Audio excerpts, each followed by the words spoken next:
It goes by many names: the Crisis, the Dark Years, the Walking Plague, as well as newer and more hip titles such as World War Z or Z War 1. I personally dislike this last monkier as it implies an inevitable Z War 2. For me, it'll always be the Zombie War. And while many protest the scientific accuracy of the word zombie, they will be hard pressed to discover a more globally accepted term for the creatures that almost caused our extinction. Zombie remains a devastating word, unrivaled in its power to conjure up so many memories or emotions. And it is these memories and emotions that are the subject of this book.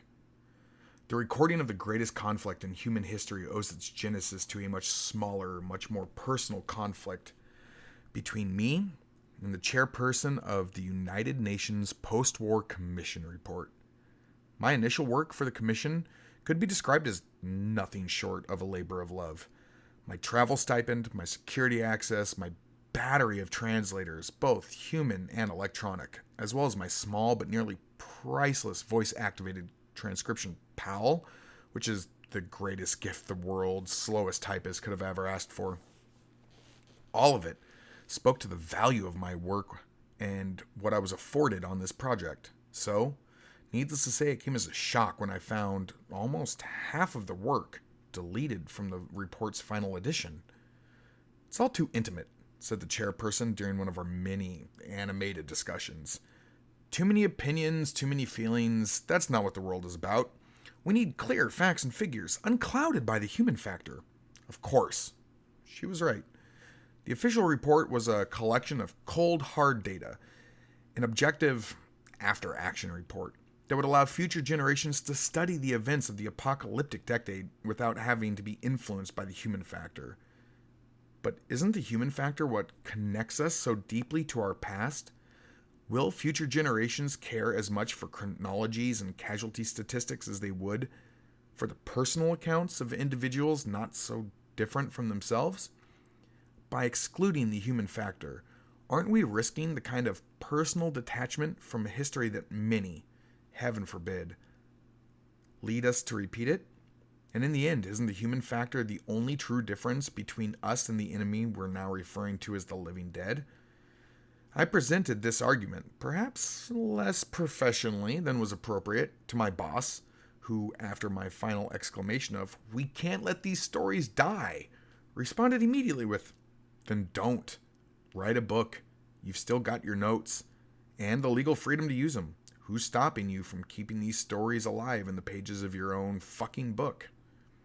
Some critics will no doubt take issue with the concept of a personal history book written so soon after the end of the worldwide hostilities. After all, it's only been 12 years since VA Day was declared in the continental US and barely a decade since the last major power celebrated its deliverance on Victory in China Day. Given that most people consider VC Day to be the official end, then how can we have a real perspective when, in the words of a UN colleague, we've been at peace about as long as we were at war? Well, that's a valid argument, and one that begs a response. In the case of this generation, those who have fought and suffered to win this decade of peace, time is as much an enemy as it is an ally.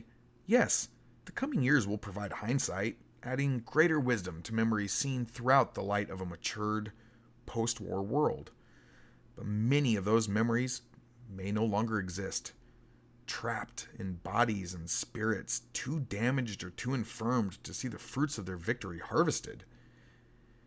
It is no great secret that global life expectancy is a mere shadow of its former pre-war figure.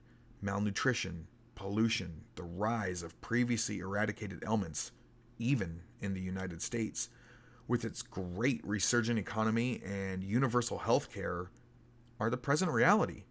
There's simply not enough resources to care for all the physical and psychological casualties. It is because of this enemy, the enemy of time, that I have forsaken the luxury of hindsight and published these survivor accounts.